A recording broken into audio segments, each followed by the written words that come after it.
Assalamualaikum warahmatullahi wabarakatuh. Waalaikumsalam warahmatullahi wabarakatuh. Innal hamdalillah nahmaduhu wa nasta'inuhu wa nastaghfiruh wa na'udzu billahi min shururi anfusina wa min sayyiati a'malina. May yahdihillahu fala mudilla lahu wa may wa ala alihi wa sahbihi ajmain. Amma ba'd.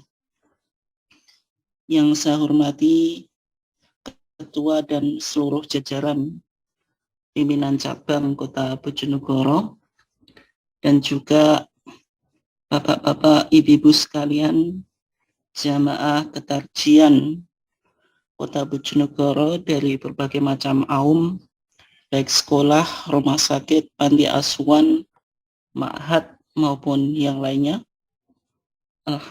Alhamdulillah pada kesempatan ini kita masih dipertemukan oleh Allah Subhanahu wa taala di dalam kajian rutin ketarjian PCM Kota Bojonegoro dalam keadaan sehat walafiat, dan juga kita masih tetap bisa untuk istiqomah, untuk konsisten mencoba mentradisikan kajian ketarjian di lingkungan warga Muhammadiyah sebagai upaya untuk tafaqquh fiddin, untuk memahami agama, baik melalui kajian, putusan, dan juga fatwa tarjih.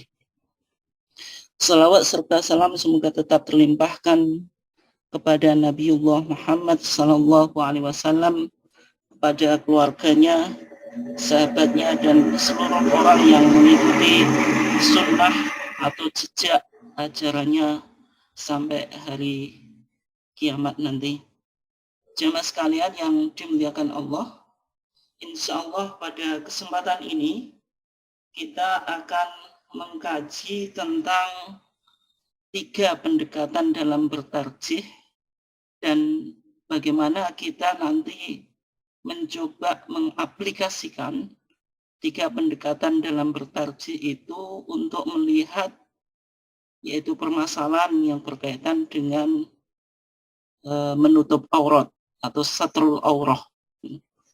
Ini yang akan menjadi topik kajian kita 1 jam ke depan insya Allah.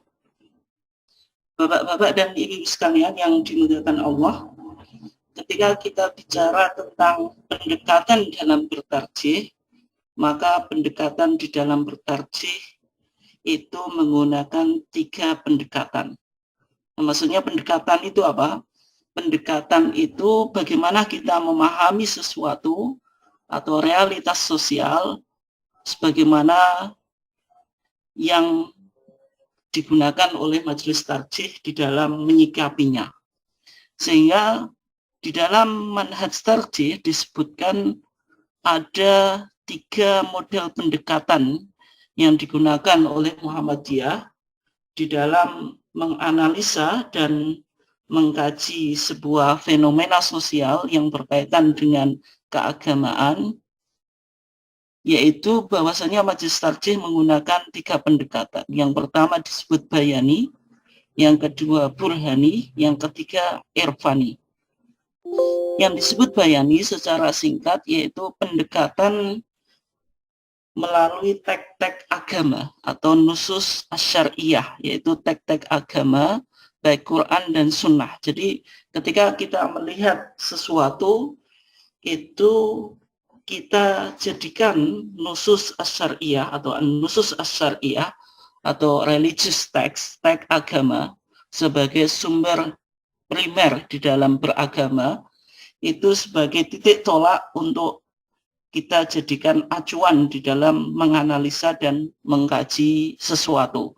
Berarti ketika kita memakai Al-Quran dan Sunnah sebagai titik tolak di dalam melakukan kajian, itu disebut dengan pendekatan bayani.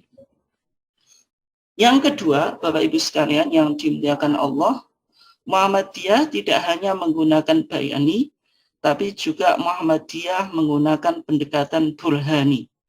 Pendekatan burhani itu pendekatan yang menggunakan rasio atau akal dan juga ilmu pengetahuan yang berkembang. Sehingga sebuah kasus atau fenomena sosial tidak hanya didekati dengan teks-teks keagamaan, tetapi juga dianalisa dan dikaji sesuai dengan perkembangan ilmu pengetahuan. Tergantung objek kajiannya. Misalnya ketika tarjih berbicara tentang kesehatan, tentu menggunakan pendekatan ilmu medis atau ilmu kedokteran yang berkembang pada saat ini. Demikian juga misalnya tarjih mau memberikan fatwa terhadap masalah ekonomi, ya tentu menggunakan teori-teori ekonomi, teori-teori bisnis yang berkembang saat ini. Demikian juga nanti menggunakan pendekatan secara sosiologis, secara antropologis, secara filosofis dan sebagainya. Tergantung objek yang dikaji itu yang relevan menggunakan pendekatan burhani sesuai dengan ilmu pengetahuan apa gitu. Ya berarti tergantung objeknya. Itu yang disebut dengan pendekatan burhani. Jadi pendekatan burhani itu titik tolaknya adalah ilmu pengetahuan. Jadi berbagai macam teori ilmu pengetahuan, apapun disiplin ilmu yang ada itu dimanfaatkan untuk menganalisa dan mengkaji sebuah permasalahan sosial keagamaan.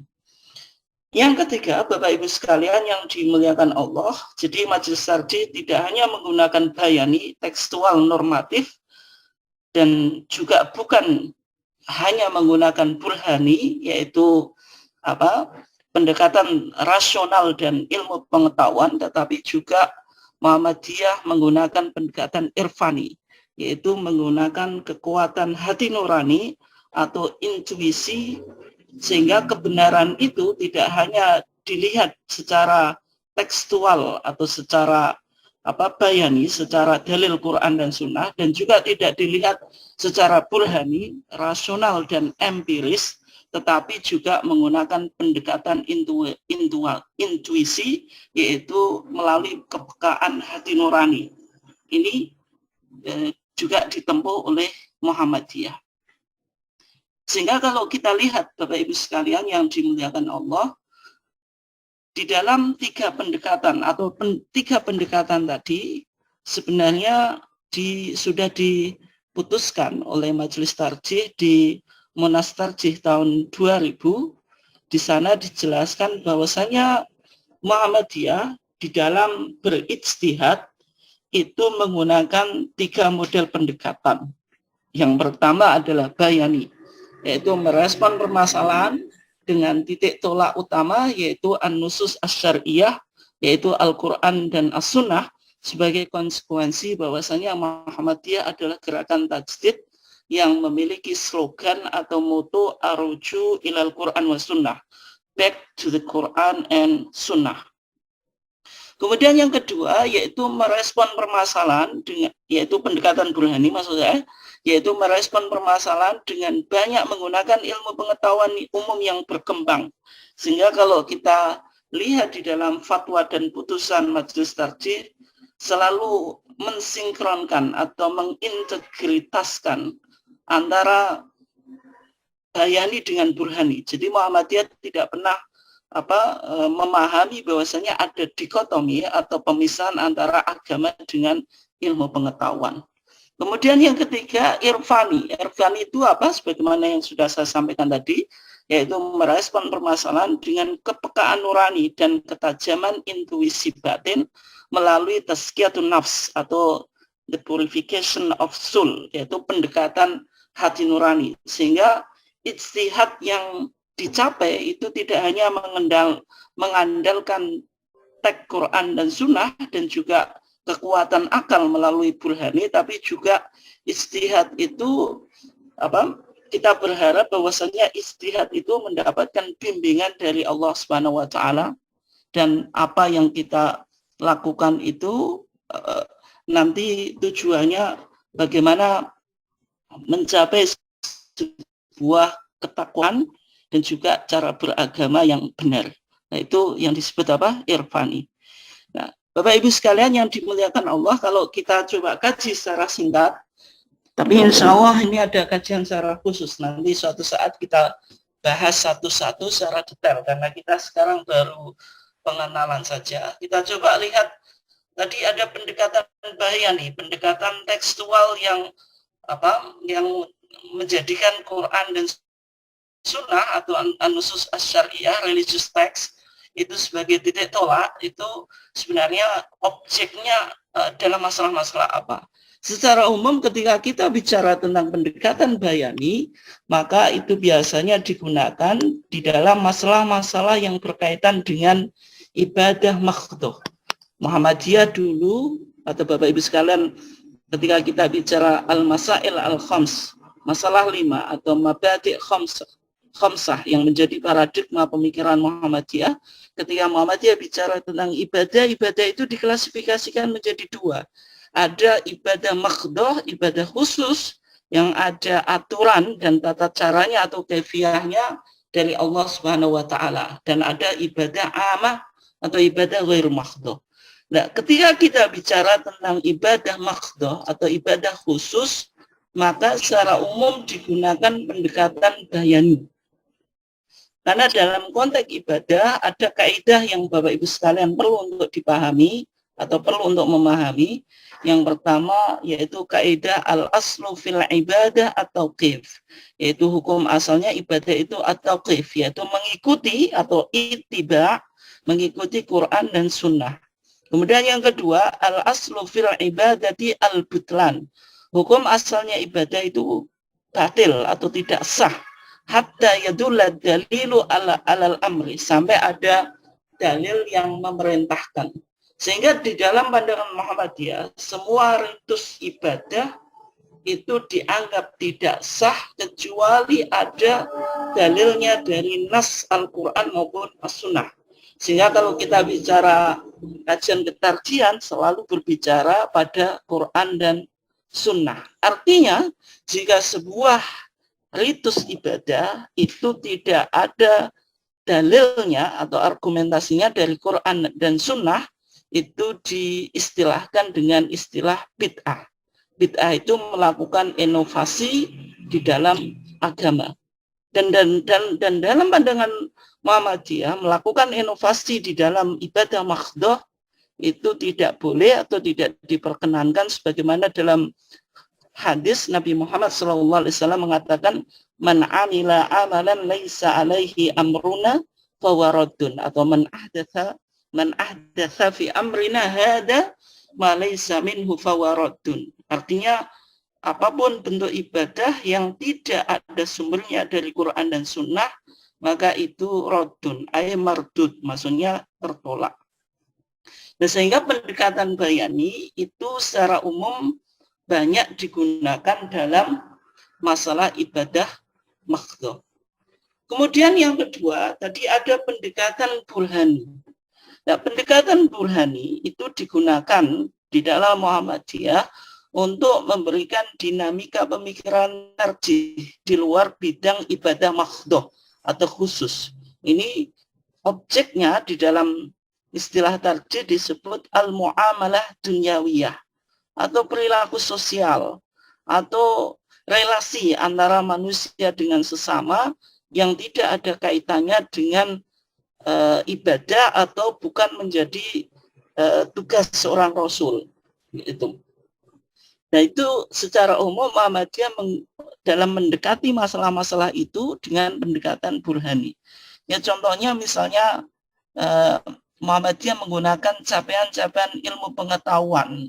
Sekarang berkembang namanya ilmu falak atau ilmu astronomi. Sehingga dalam penentuan bulan Komariah, Muhammadiyah tidak lagi menggunakan metodologi klasik atau ru'yatul hilal, melihat bulan secara konvensional dan tradisional, tetapi Muhammadiyah menggunakan capaian ilmu pengetahuan sesuai dengan konteks kekinian, yaitu menggunakan hisab atau ilmu falak atau astronomi. Ini sebagai bentuk bahwasanya Muhammadiyah itu tidak hanya memposisikan diri sebagai gerakan puritan, yaitu kembali pada Quran dan Sunnah, tetapi Muhammadiyah di satu sisi sebuah gerakan yang dalam memahami sesuatu itu sangat dinamis, sangat modernis. Ini dua sisi yang ada di dalam Muhammadiyah. Tajdid tidak hanya artinya purifikasi, tapi tajdid artinya juga dinamisasi supaya agama ini tetap relevan dan bisa menjadi solusi di dalam memecahkan permasalahan-permasalahan kontemporer atau kekinian.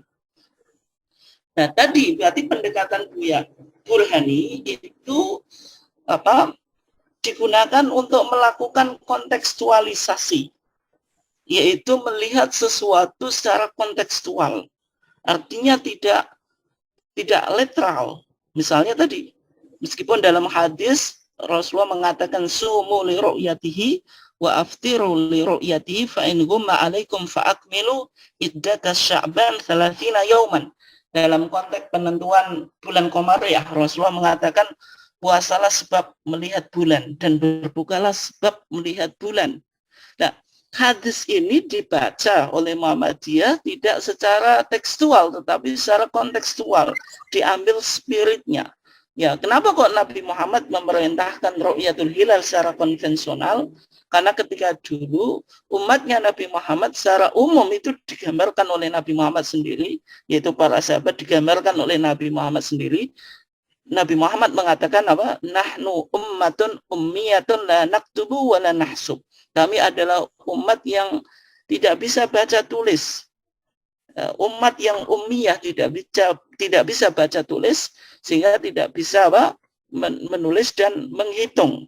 Nah, sehingga secara umum perintah untuk melihat bulan Qamariyah itu dengan ru'yatul hilal, melihat bulan secara konvensional, belum menggunakan metodologi sebagaimana yang dikembangkan di dalam ilmu hisab atau ilmu falak. Tapi kalau dalam konteks kekinian, ketika umat Islam pernah menguasai peradaban dan juga sekarang umat Islam secara ilmu pengetahuan juga sudah bisa bersaing dengan bangsa-bangsa yang lainnya, artinya memanfaatkan ilmu pengetahuan dan teknologi sesuai dengan konteks kekinian itu perlu untuk dikembangkan, sehingga Muhammadiyah tadi tidak pernah melakukan dikotomi antara agama dengan ilmu pengetahuan atau keduniaan.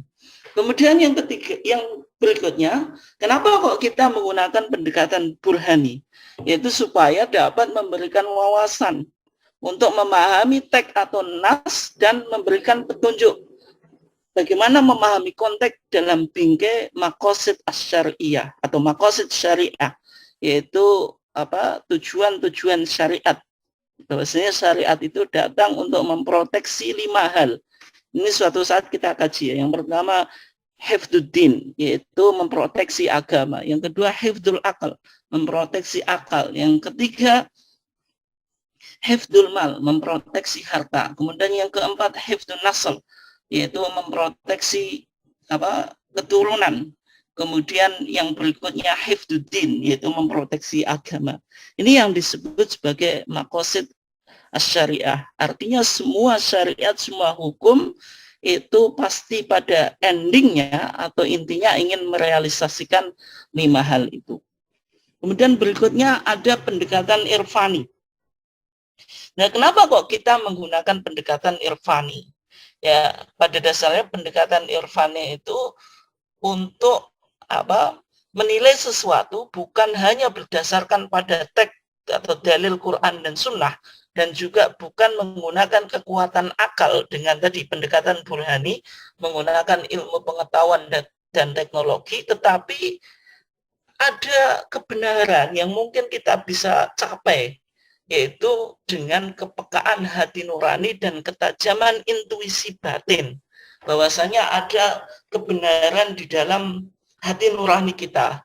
Ini sebagai bentuk kebenaran jangan sampai diabaikan, sehingga hukum itu tidak terkesan literal dan juga rasional, tetapi tidak peka terhadap atau tidak ada nilai filosofis di dalamnya. Sehingga Muhammadiyah perlu untuk menggunakan pendekatan irfani. Ya, tujuannya apa? Supaya keputusan tidak hanya didasarkan kecanggihan otak belaka, tetapi juga didasarkan atas adanya kepekaan nurani untuk menginsafi berbagai masalah dan keputusan yang diambil, supaya tadi Intinya bagaimana kita berijtihad itu di dalam bimbingan Allah Subhanahu wa taala. Fattaqullah wa yu'allimukumullah. Kalau kita takwa, maka Allah akan membimbing kita. Nah, sehingga Muhammadiyah perlu untuk menggunakan pendekatan irfani. Oke. Nah, bagaimana penggunaan 3 pendekatan ini? Jadi 3 pendekatan ini tidak dilakukan secara alternatif. Artinya alternatif itu diambil 1 saja atau 2. Itu tidak dilakukan secara alternatif. Tetapi dilakukan secara sirkular. Artinya apa? Digunakan bersama-sama. Digunakan secara bersama-sama. Tetapi tidak semua permasalahan itu bisa menggunakan 3 pendekatan itu. Artinya bisa dalam satu kasus itu kita hanya bisa mendekatinya dengan pendekatan bayani dan burhani. Misalnya irfaninya tidak bisa. Ataupun hanya bisa menggunakan misalnya bayani saja. Burhani dan irfannya tidak bisa. Sehingga tidak harus setiap permasalahan itu bisa dilihat dari 3 pendekatan itu. Ini artinya pendekatan ini saling melengkapi sehingga ada dialektika, ada sirkulasi bagaimana pemikiran atau pencarian kebenaran itu bisa terjadi atau 3 pendekatan ini saling melakukan dialektika. Itu cara menggunakannya. Oke. Sekarang Bapak Ibu yang menggunakan Allah, kita mengkaji sebuah kasus yang kita ingin aplikasikan, yaitu maksudnya yang ingin kita analisa dengan menggunakan 3 pendekatan di dalam bertarjih tadi, yaitu masalah menutup aurat itu. Yang pertama, sebelum kita masuk pada permasalahan menutup aurat, apa yang disebut dengan aurat? Aurat itu dalam bahasa Arabnya disebut aurah. Nah, kalau kita lihat di dalam kamus bahasa Arab yang dianggap sebagai kamus yang otoritatif, yaitu Lisanul Arab yang ditulis oleh Al-Imam Ibnul Mangdur. Ini kamus yang cukup otoritatif di dalam kajian linguistik atau bahasa. Di sana dikatakan bahwasanya yang disebut aurat itu adalah setiap aib dan cacat celah pada sesuatu, dan sesuatu itu tidak memiliki penjaga atau penahan. Artinya ketika kita bicara aurat, ya kita bicara aib, kita bicara tentang kecacatan, sehingga ini perlu untuk ditutupi supaya tidak dilihat oleh orang lain. Nah, kalau kita lihat definisi aurat secara terminologi atau secara istilahan atau secara syar'an, misalnya kita lihat di dalam kitab yang bernama Mu'jam Al-Mustalahat wal Alfat Al-Fiqhiyah, yaitu yang ditulis oleh Syekh Mahmud Abdurrahman Abdul Mun'im. Maka di sana dikatakan yang disebut aurat itu sesuatu bagian tubuh yang menjadikan seseorang malu. Artinya aurat itu yang tidak boleh nampak kepada orang lain. Artinya ketika aurat itu terbuka, kita menjadi malu. Baik dari laki-laki, yaitu dari bagian bawah pusar sampai lutut. Ini kalau aurat konteksnya bagi orang laki-laki. Dan bagi perempuan itu seluruh badannya kecuali wajah dan telapak tangan. Ini definisi aurat yang sering kita dengar atau yang sering disampaikan. Bapak Ibu sekalian, saya kira sudah paham tentang masalah itu. Oke. Kita sekarang coba kembangkan. Ini tentang aurat laki-laki. Nah, sebagaimana dalam definisi tadi, aurat laki-laki itu adalah bagian tubuh dari bawah pusar sampai lutut, atau baina surah wa rubbah, yaitu antara pusar dan lutut. Itu yang disebut sebagai aurat laki-laki. Nah, alasannya atau dalilnya apa? Ada sebuah hadis yang diriwayatkan oleh Al-Imam Al-Bukhari dari Abi Musa yang mengatakan anna Nabiya sallallahu alaihi wasallam kana qa'idan fi makanin fihi ma'un. Nabi Muhammad itu pernah duduk di sebuah tempat yang di sana ada airnya. Dan sehingga yang terjadi apa? Qadin kasyafa an rukbataihi aw rukbatih. Ya, maka di sana dikatakan qadin kasyafa, sungguh telah terbuka an rukbataihi, dari dua lututnya, aw rukbatihi atau satu lututnya. Ya, falamma dakhala Utsman, ketika itu Utsman ibn Affan masuk, maka yang dilakukan Nabi apa? Ghattaha. Nabi menutup dua lututnya tadi atau satu lututnya tadi. Nah, kenapa kok Nabi menutup lututnya? Ini menunjukkan Nabi malu dilihat oleh Utsman ibn Affan. Sebagaimana definisi aurah tadi. Aurah kita definisikan yaitu aib atau celah yang kita merasa malu jika terbuka. Nah, yang dilakukan oleh Nabi ini sunnah fi'liyah, perilaku Nabi ini menggambarkan atau menjelaskan tentang aurat bagi laki-laki. Sehingga lutut itu ditutup oleh Nabi. Dan Nabi merasa malu ketika dilihat oleh Utsman. Gitu. Oke. Nah, Bapak Ibu sekalian yang dimuliakan Allah, ketika kita bicara tentang aurat laki-laki, sebenarnya kalau kita merujuk di dalam HPT, itu di dalam HPT jilid 1 sudah ada putusan yang berkaitan dengan aurat laki-laki. Yaitu ketika membahas tentang batas aurat lelaki dan hukum celana HW yang tidak menutupi lutut. Ini fatwa ini cukup lama, yaitu apa? Sekitar tahun 30-an, yaitu fatwa ini yang berkaitan di dalam Muhammadiyah ada organisasi otonom yang namanya HW, yang mana secara umum kepanduan itu kepanduan model barat itu menggunakan celana pendek, sehingga tidak menggunakan celana yang menutup lutut. Sehingga pertanyaan ini diajukan kepada majelis tarjih untuk menjawab sebenarnya batas aurat lelaki itu bagaimana? Bolehkah misalnya kepanduan HW ini memakai celana yang tidak menutupi lutut? Sehingga di sana dijelaskan, Bapak Ibu sekalian bisa baca di kitab beberapa masalah atau kitab Masail Syatta di dalam HPT-nya, maka di sana dijelaskan tentang aurat laki-laki itu batasannya mana. Di sana dikatakan auratu rajuli ma baina surah wa rubbah. Auratnya laki-laki itu antara pusar dan lutut. Ini didasarkan pada hadis Nabi Shallallahu Alaihi Wasallam bersabda, auratu rajuli ma baina suratihi wa rubbatihi. Ya, auratnya laki-laki itu antara pusar dan lutut.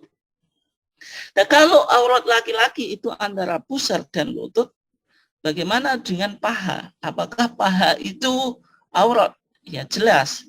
Makanya di sini dikatakan wal fakhidu minal aurah. Maka paha itu termasuk bagian aurat. Ya. Kemudian bagaimana tentang sebuah hadis? Hadis Aisyah, karena hadisnya ini panjang, saya langsung pada maknanya, saya tidak baca secara word by word, secara kata demi kata, tapi langsung pada maknanya. Di dalam hadis Aisyah, ketika Nabi itu jalisan duduk, nah, maka terbuka pahanya Nabi. Kemudian Abu Bakar izin mau menemui Nabi, Nabi mengizinkan, ternyata pahanya Nabi yang terbuka tadi tidak ditutupi oleh Nabi. Kemudian Umar juga demikian tadi, izin mau masuk atau menemui Rasulullah dalam keadaan pahanya terbuka. Nabi memberikan izin dan tidak menutupi pahanya. Kemudian Utsman ibn Affan, ketika Utsman ibn Affan masuk ke rumahnya Nabi, kemudian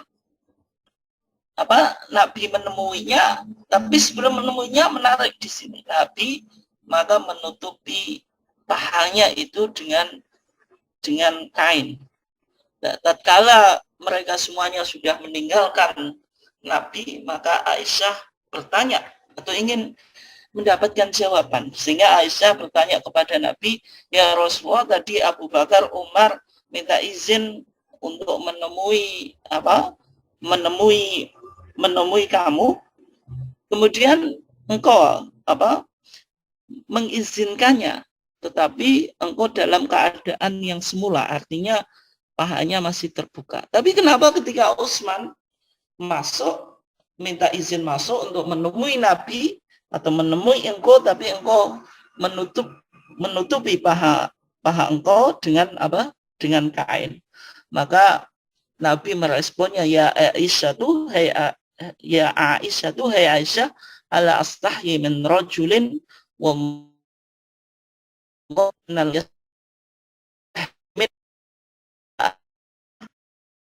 tidak malu. Ada seorang anak malu, yaitu malu. Ini menunjukkan bahwa menutup atau paha itu diperbolehkan,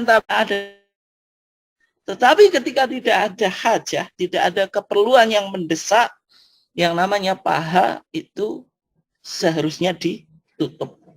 Nah, ketika itu bagaimana jawaban Majelis Tarjih terhadap kepanduan Hizbul Waton?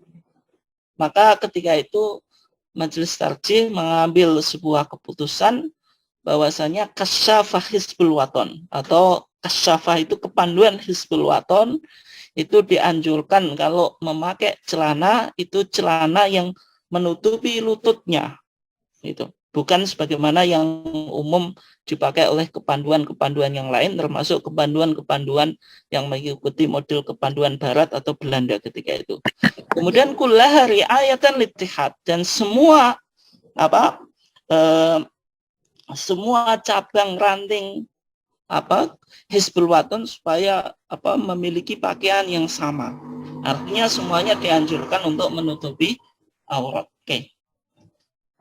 Nah, kemudian muncul pertanyaan Bapak dan Ibu-ibu sekalian yang dimuliakan Allah, bagaimana tentang celana pendek yang ada atau yang dipakai oleh murid SMP? Tapi alhamdulillah sekarang saya kira SMP atau sanawiyah itu secara umum sekarang sudah celananya panjang. Kalau dulu waktu saya masih sekolah dulu kan kita pakai celana pendek itu.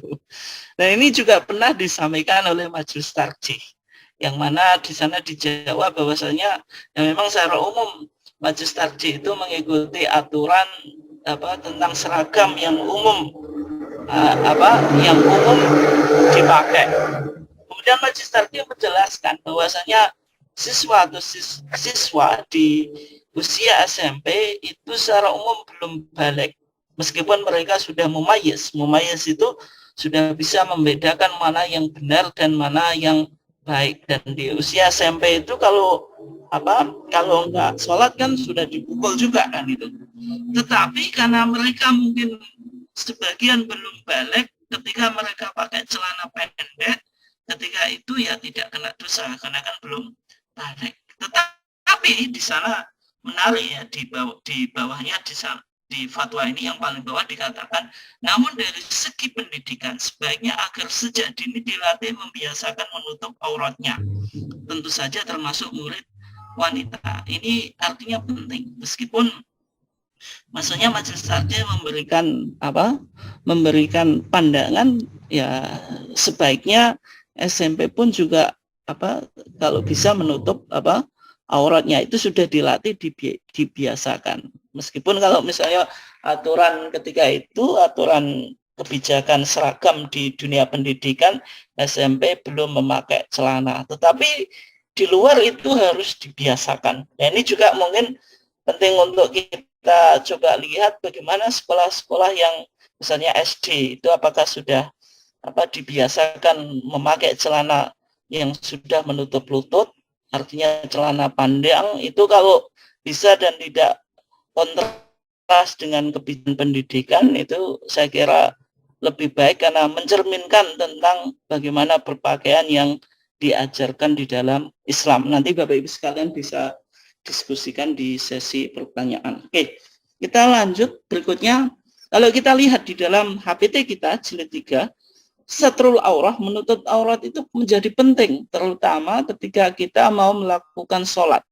Artinya ada dalam bahasa fuqaha, para ahli fikih, mereka menyebutnya syurutus sholat, yaitu syarat-syarat sholat. Di antaranya orang yang mau melakukan sholat harus menutup aurat. Orang sholat harus, yaitu kalau kita Al-A'raf, Allah Subhanahu wa taala mengatakan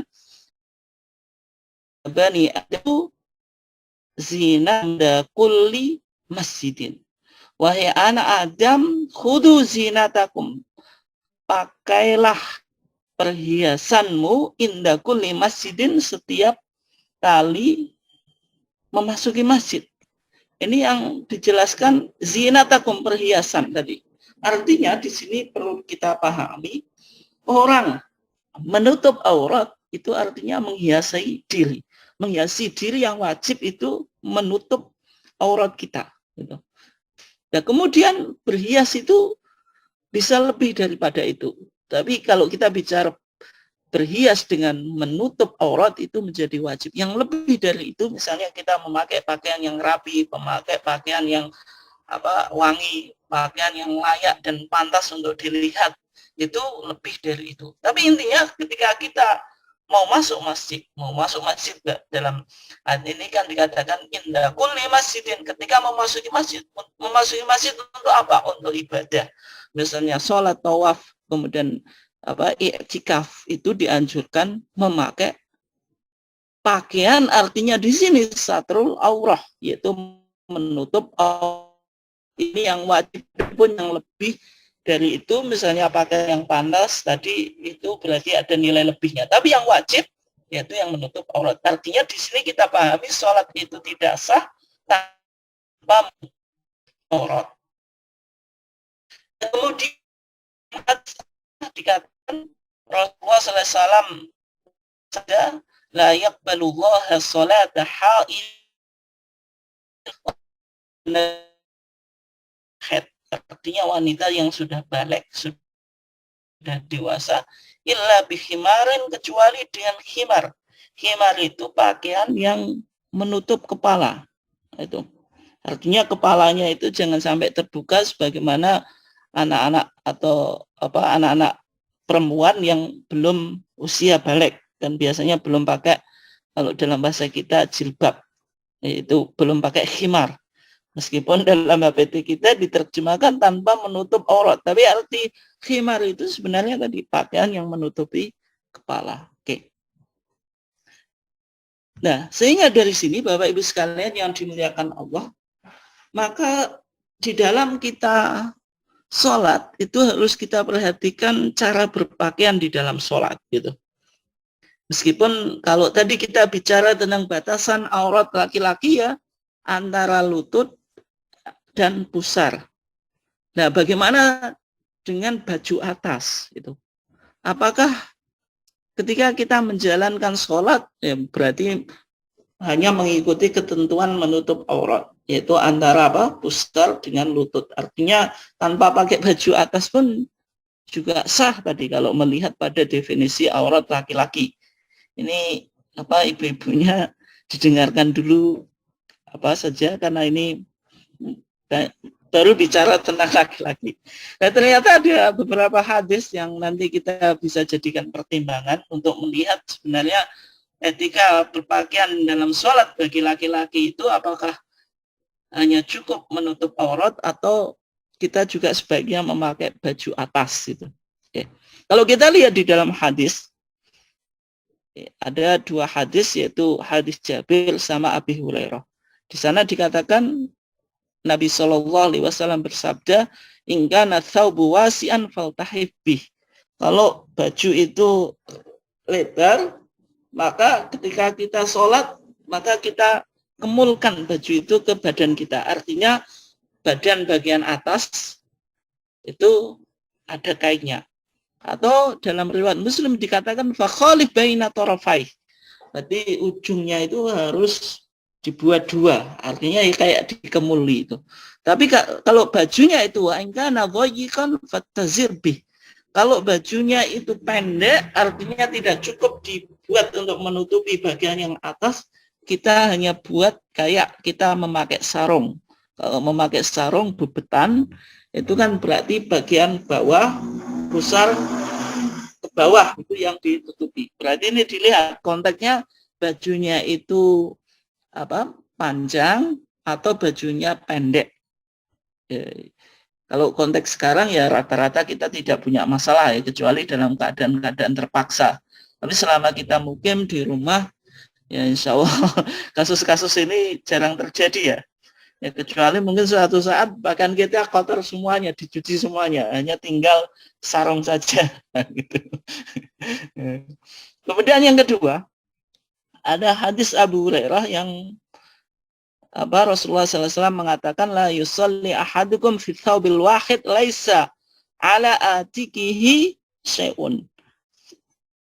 Janganlah seorang di antara kamu itu sholat di baju yang satu, laisa ala atikihi minhu syai'un, yang tidak ada di atik, di pundaknya itu sesuatu pakaian apapun.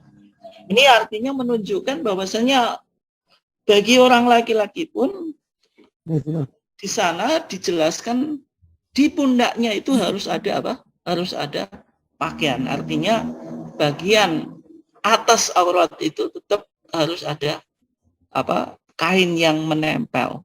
Sehingga dari sini di kalangan para ulama, meskipun jumhur ulama tetap mengatakan aurat laki-laki di dalam sholat itu ya antara pusar dan lutut.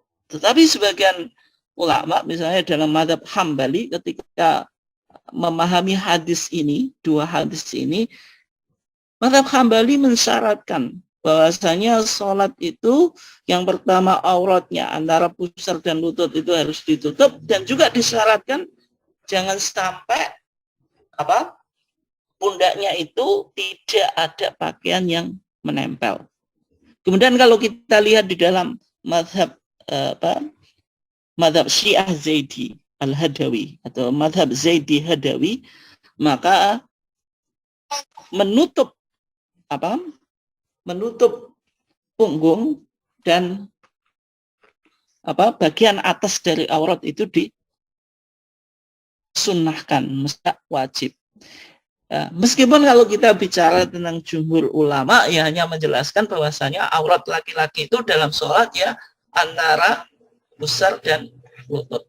Sehingga dari sini bagi kita yang berada di Persyarikatan Muhammadiyah perlu untuk melihat masalah ini, masalah aurat laki-laki dalam sholat dengan 3 pendekatan tadi. Ini Bapak Ibu sekalian yang penting di dalam kajian kita. Kajian kita ingin menganalisa permasalahan dengan 3 pendekatan tadi. Sehingga kalau kita baca aurat laki-laki dalam sholat dengan 3 pendekatan tadi, berarti kalau kita lihat permasalahan tadi secara bayani, ya berarti kalau kita bicara aurat ya antara pusar dan lutut. Kalau kita menggunakan pendekatan burhani, maka aurat itu situasional, artinya berkembang sesuai dengan situasi dan kondisi kita. Ini misalnya akal akan mengatakan pada musim panas, maka membuka baju atas itu lebih relevan, itu bisa menambah kekhusyuan kita karena kita nggak kepanasan atau nggak kesumuan gitu. Tapi ketika musim dingin, mungkin kalau sholat itu lebih nyaman kalau pakai baju atas. Kalau dengan blecet atau buka baju atas kemudian sholat pada musim dingin ya nggak nyaman, kedinginan misalnya kan itu. Itu kalau hanya menggunakan pendekatan burhani, karena burhani pendekatan secara rasional itu mengikuti sesuai dengan konteks dan situasi kan gitu.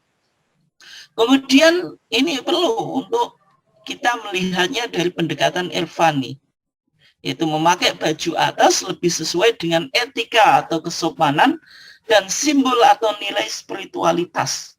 Ini artinya perlu pendekatan irfani di sini. Artinya kalau bayani, maka orang sholat selama menutup pusar dan lutut itu ya sah. Burhani tadi situasional, tergantung keadaan kita. Kita di musim panas atau musim dingin. Tapi kalau irfani ini pendekatan yang menggunakan ada kebenaran nurani, ada kebenaran intuisi. Artinya ketika kita mau ketemu orang yang kita muliakan atau kita hormati dengan atasan kita, dengan bos kita, maka kita akan berpakaian pantas. Nah, kemudian kita sholat. Sholat itu komunikasi antara kita dengan Allah, dengan zat yang maha mulia, tidak ada yang menandingi kemuliaannya. Masa kita sholat dengan tidak pakai baju atas, artinya hanya cukup menutupi tubuh kita antara pusar dan lutut. Nah, ini artinya perlu untuk pendekatan irfani. Ini contoh. Oke. Berikutnya Bapak Ibu sekalian, baik di luar sholat dan sholat, kita sekarang lihat pada aurat perempuan itu, yaitu semua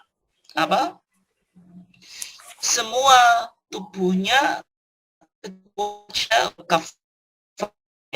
wajah dan telapak tangan. Ini artinya ketika kita bicara tentang aurat wanita atau aurat perempuan itu ya semua tubuhnya, kecuali tadi dua.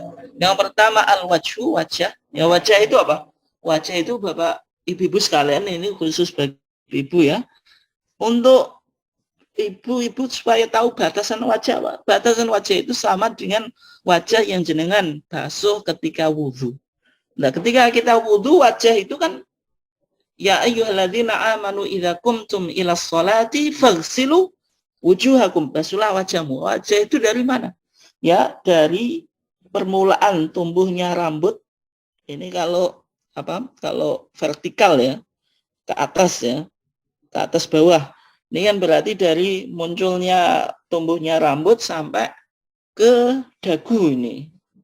Ini yang disebut wajah. Kemudian kalau horizontal, itu berarti dari kuping ini, dari kuping yang ada pentilanya ini, yang kanan, kemudian sampai ke kiri. Itu yang disebut apa? Itu yang disebut wajah. Artinya ketika ibu-ibu berjilbab, ya itu yang dijadikan batasan. Artinya jangan sampai di luar wajah itu kelihatan, kan gitu. Misalnya jilbaban kemudian kupingnya yang ini kelihatan gitu.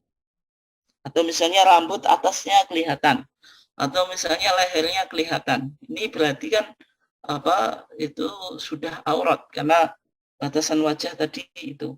Ya, kemudian kalau tangan tadi kan wal kafain, berarti telapak tangan, baik yang batnan atau batinan yang dalam maupun yang zahiran atau dhuhran yang punggung. Ini yang disebut telapak tangan sebagaimana kita tayamum itu. Makanya ila rusghain. Dalam tayamum sebagaimana yang dirojihkan oleh majelis tarjih kan tidak sampai siku tapi sampai kedua pergelangan tangan. Ini artinya aurat yang dikecualikan dari aurat. Ya, kalau kita lihat apa yang mendasarinya, ada hadis Aisyah ketika itu Asma binti Abi Bakr, yaitu anaknya Abu Bakar, itu masuk ke rumahnya Nabi dan memakai pakaian thiyabun riqaq, pakaian yang tipis. Ketika itu Nabi langsung berpaling, tidak mau melihatnya. Ini kalau Nabi. Kemudian Nabi mengatakan, ya Asma, wahai Asma, innal mar'ata idza balaghatil mahid. Kemudian Nabi menjelaskan, wahai Asma, kalau wanita itu sudah balik, karena Nabi melihat Asma, anaknya Abu Bakar itu sudah balik, lam tasluh ayyura minha illa hadza wa hadza. Nabi, kalau wanita itu sudah balik, maka tidak boleh, tidak layak untuk kelihatan kecuali ini dan ini. Nabi mengisyaratkan ini berarti wajah kecuali ini, wal kafain, dan kedua telapak tangan. Ini ketika bicara tentang aurat perempuan. Nah, kemudian Bapak-bapak dan ibu-ibu sekalian yang dimuliakan Allah, ini terutama bagi ibu-ibu, kemudian bagaimana memakai kerudung yang baik. Memakai kerudung yang baik, kalau kita perhatikan di dalam fatwa tarjih, bisa kita lihat di dalam surah An-Nur ayat 31. Maka di sana dikatakan Allah Subhanahu wa taala berfirman wal yadribna bihumurihinna ala juyubihinna, dan hendaklah mereka para wanita muslimah tadi menutupkan kain kerudungnya kepada juyubihinna. Juyub itu jamak dari jaibun, artinya ke dada. Artinya ketika berjilbab itu dadanya jangan sampai dibuka. Artinya kain kerudungnya tidak menutupi jilbab. Memang sekarang ada mode jilbab yang berbagai macam mode dan mungkin tahu dan sudah familiar. Tapi ketika kita di Persyarikatan Muhammadiyah, maka sebaiknya atau seharusnya kita berjilbab juga mengikuti apa yang sudah difatwakan di dalam majelis tarjih. Di antaranya tadi yaitu jangan sampai rambutnya kelihatan, kemudian juga jilbabnya itu juga menutup bagian dada. Nah, kemudian bagaimana ilustrasi atau gambarannya? Ya kira-kira semacam inilah. Ini gambar yang dijelaskan. Lihat di sini kan artinya jilbab ini juga menutupi bagian dada. Tidak jilbab yang diikatkan di leher, kemudian dadanya itu masih menampakkan itulah. Itu ini yang dituntunkan oleh majelis tarjih. Nah, kemudian mungkin permasalahan yang sering muncul, apakah wanita itu harus memakai cadar atau niqab atau burqah gitu. Nah, kalau kita lihat di dalam fatwa tarjih, maka majelis tarjih ketika ditanya apakah wanita muslimah itu wajib bercadar atau cadar itu sesuai dengan tuntunan Al-Quran maupun Sunnah, maka di dalam fatwa tarjih di sana dijelaskan ayat dan hadis yang berbicara tentang aurah wanita. Di antaranya surah Al-Ahzab ayat 59, Allah Subhanahu wa taala berfirman, ya ayyuhan nabi, wahai nabi, kulli azwajika, katakanlah kepada istri-istrimu, wa banatika, dan anak-anak kamu, wa nisa'il mu'minin, dan kepada wanita-wanita mukmin, yudnina alaihinna min jalabibihin, hendaklah mereka menurunkan kainnya sampai ke dada. Ini yang pertama, berarti jilbab itu sebaiknya menutup dada. Kemudian ayat berikutnya dalam surat An-Nur yang sudah kita kaji tadi ayat 31, di sana dikatakan wala yubdina zinatahunna illa ma dhahara minha. Janganlah ia menampakkan zinah, perhiasannya, kecuali yang nampak. Yang nampak itu wajah dan kedua telapak tangan. Kemudian hadis Aisyah tadi yang menceritakan Asma binti Abi Bakrin, yang Nabi menjelaskan aurat itu antara wanita yang sudah haid itu tidak layak untuk melihatkan auratnya kecuali hada wa hada, kemudian mengisyaratkan wajah dan kedua telapak tangan. Kalau kita lihat baik dua ayat dan hadis ini tidak ada yang menjelaskan tentang kewajiban cadar. Sehingga dalam pandangan Muhammadiyah cadar bagi ibu-ibu Aisyah itu tidak wajib, gitu. Tidak wajib dan tidak ditemukan perintah yang jelas. Artinya perintah yang sharih dari Quran dan Sunnah yang mengharuskan wanita muslimah itu pakai cadar. Sehingga dalam prakteknya ibu-ibu Aisyah juga tidak memakai cadar. Tetapi bukan berarti Muhammadiyah kemudian kalau ada wanita yang cadar terus benci atau intoleran, tidak tasamuh, menganggap wanita cadar ini kelompok garis keras atau teroris atau apapun. Ya tentu kita tidak semacam itu sikap kita. Tetapi ketika ibu-ibu Aisyah tidak bercadar pun sebenarnya itu ada dalil yang mendasarinya. Oke. Berikutnya tentang batas aurat antara laki-laki dengan laki-laki.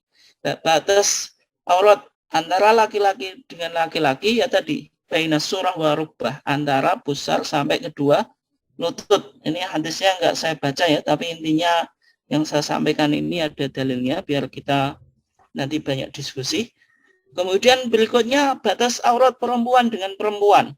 Nah, batas aurat perempuan dengan perempuan itu seperti batas aurat laki-laki dengan laki-laki, yaitu baina surah wa rubbah gitu. Dan Nabi mengatakan walal mar'atu ila auratil mar'ah. Janganlah wanita itu memandang aurat wanita. Artinya jangan sampai yang dilihat itu antara tadi surah wa rubbah, karena sebagaimana aurat apa laki-laki. Ini kalau konteksnya perempuan dengan perempuan gitu. Karena konteksnya perempuan dengan laki-laki ya tadi semua badannya kecuali wajah dan kedua telapak tangan. Kemudian selanjutnya ini yang menarik. Nah, yang menarik kan nanti kita lihat di sini. Nah, tadi ketika kita melihat fatwa tarjih yang awal tadi, kita dikatakan di sana bahwasanya wajah dan kedua telapak tangan itu bukan aurat bagi wanita. Nah, kalau kita lihat gitu, sebenarnya ada nggak perdebatan atau khilaf fikih, perdebatan fikih di kalangan madzhab al-arba'ah atau mazhab 4 yang dianggap sebagai mazhab yang otoritatif dan mengikuti banyak, yang mempunyai banyak pengikut di kalangan Islam Sunni, yaitu Hanafi atau Hanafiyah, kemudian Malikiyah, Syafi'iyah, dan Hanabilah. Gitu. Bagaimana pendapat mereka? Kalau kita lihat pendapat ulama tentang aurat wanita itu bagaimana? Ini di luar sholat, bukan di dalam sholat. Kalau di dalam sholat semuanya sepakat bahwasanya wajah dan kedua telapak tangan ini tidak boleh ditutup. Nah, ini di luar sholat. Yang pertama menurut mazhab Syafi'i dan Hambali, batas aurat perempuan dengan laki-laki. Karena kenapa kok dengan laki-laki? Karena ini di luar sholat. Auratnya adalah seluruh badannya sampai ke kukunya. Artinya sebenarnya dalam mazhab Syafi'i, mazhab yang mayoritas diikuti di Indonesia ini, bahwasanya wanita itu di luar sholat ya sebenarnya semua badannya itu aurat, termasuk wajah dan kedua telapak tangan. Sehingga kalau kita lihat orang cadaran dulu ketika saya kuliah itu banyak teman-teman dari Malaysia yang akhwat atau cewek itu perempuan itu mazhabnya Syafi'i, bukan Salafi tapi Syafi'i, tapi mereka juga pakai cadar karena mereka beranggapan dalam mazhab Syafi'i wanita itu di luar sholat ya semua badannya itu aurat. Nah, sehingga kalau kita lihat di Malaysia ada akhwat Malaysia yang perempuan kok cadaran itu bukan mengikuti mazhab, bukan berpaham Salafiyah atau Salafi sebagaimana di Indonesia, tapi mereka juga Syafi'i.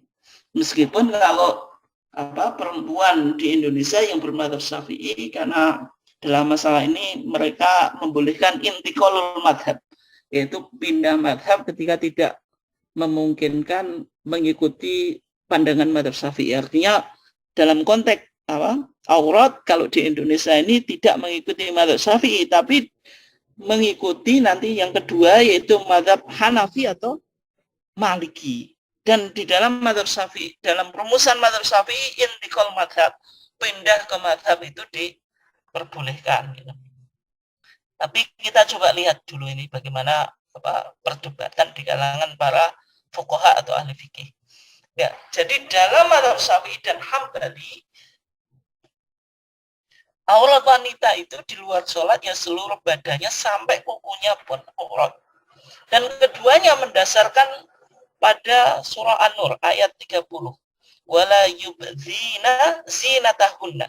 Janganlah ia menampakkan zinatahunna, perhiasan-perhiasan mereka. Di sini ada kata zina, yaitu perhiasan. Dalam penafsiran mereka, atau dalam penafsiran mazhab Syafi'i dan Hambali, zina perhiasan wanita itu dua. Dibagi atau diklasifikasikan menjadi dua. Ada zina al-khalqiyah, yaitu perhiasan dari awal penciptaan. Artinya yang muka, kedua telapak tangan wanita ini perhiasan. Gitu. Berarti kalau ditafsirkan semacam itu, wala yubdina zinatahunna, berarti wanita juga tidak boleh apa? Mempertontonkan wajah dan kedua telapak tangan. Yang kedua, zina ini maknanya zina muktasabah. Zina yang apa? Wanita menghiasi diri tetapi ini tidak natural. Artinya misalnya wanita pakai pakaian yang bagus, itu berarti zina muktasabah. Wanita pakai bedak, itu zina muktasabah. Wanita pakai misalnya pakai celak, itu zina muktasabah. Nah, dalam pandangan mazhab Syafi'i dan Hambali, wajah dan telapak tangan itu merupakan bagian daripada zina kholqiyah. Sehingga kalau zina kholqiyah, zina atau perhiasan yang natural ya, yang sudah ada, berarti wajah dan kedua telapak tangan itu tidak boleh dinampakkan di depan laki-laki yang bukan apa? Mahram. Ini pendapat apa? Mazhab Syafi'i dan Hambali. Nah, kemudian berikutnya ini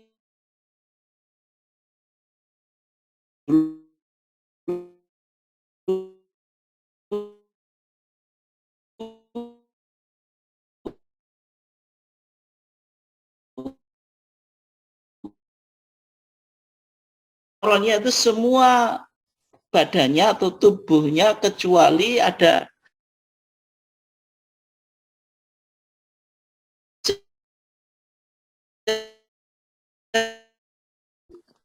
menafsirkan itu dalam ayat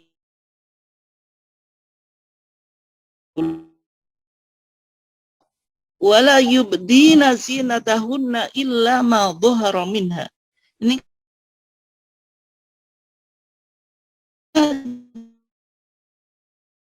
zinatahunna perhiasannya, kemudian dikecualikan illa kecuali ma apa dhahara yang nampak minha dari zinah tadi.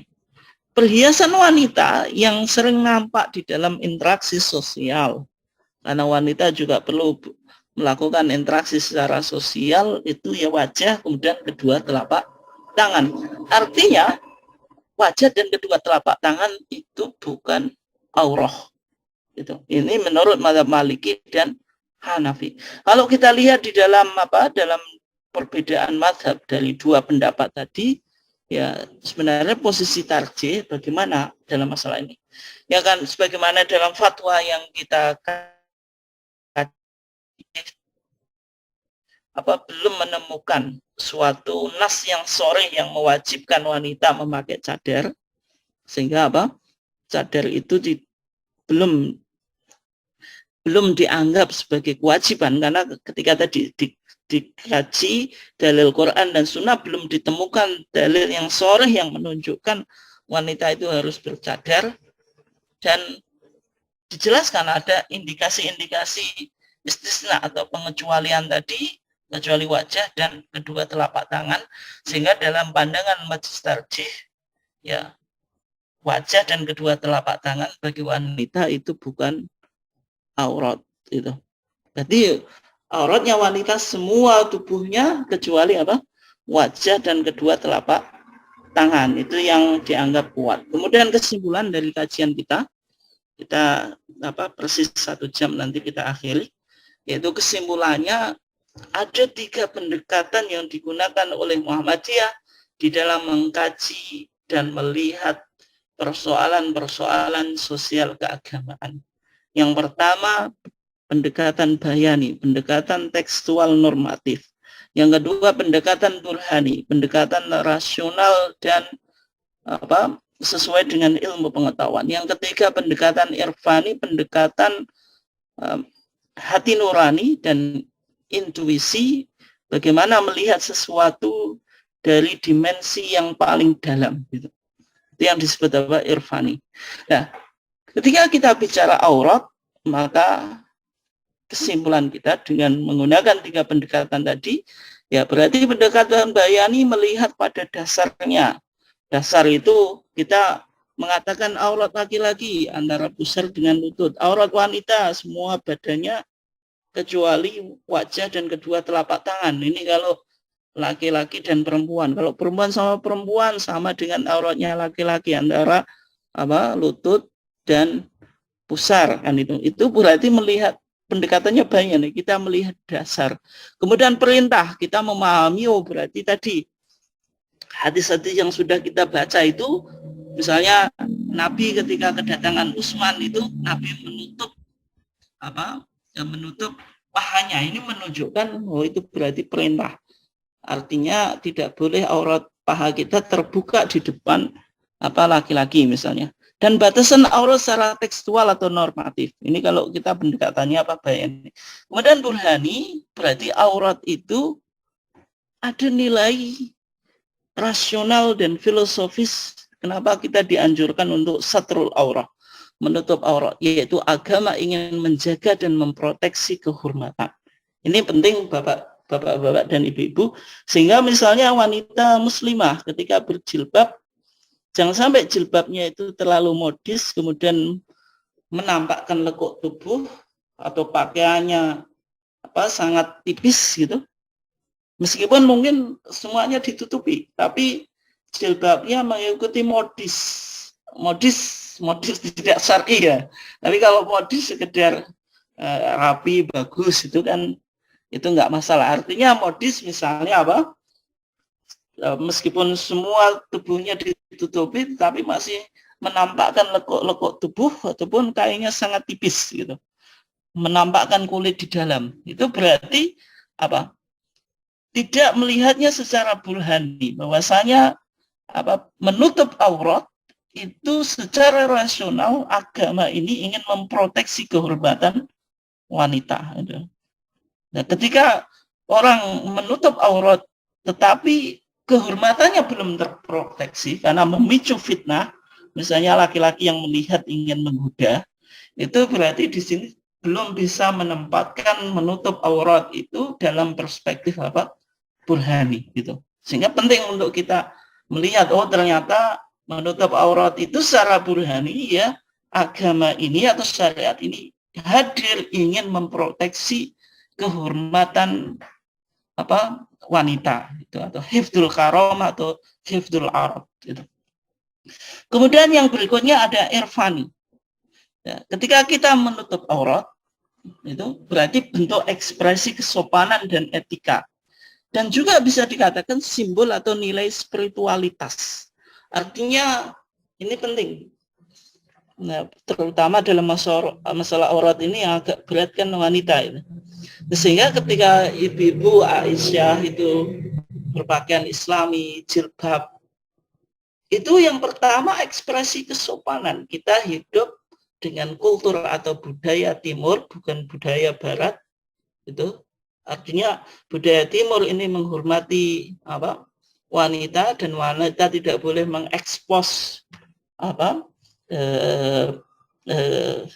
auratnya secara publik, ya berarti ada etika kesopanan. Kemudian juga ketika kita menutup aurat, ini simbol dan nilai spiritualitas. Ini ajaran agama. Ketika kita menutup aurat, ya berarti itu nilai ketakwaan kita. Nah, itu. Ada sebuah ungkapan, saya belum jilbab dulu, yang penting nata hati. Nah, itu sebenarnya ucapan yang di satu sisi benar tapi masih salah. Salahnya ya nata hati dengan menutup aurat itu berjalan bersama. Ketika kita menutup aurat tapi kok hati saya, ini hanya karena lingkungan saya, karena saya kerja di Muhammadiyah, kemudian karena suami saya, karena masyarakat kita, ya berarti belum ikhlas. Ya yang ditata ya harus hatinya, berarti tetap menutup aurat sambil menata hati. Mungkin itu Bapak Ibu sekalian yang dimuliakan Allah, kajian kita tentang 3 pendekatan di dalam bertarjih dan aplikasinya dalam masalah menutup aurat. Oke. Terima kasih, saya kembalikan ke Bu Cepeng.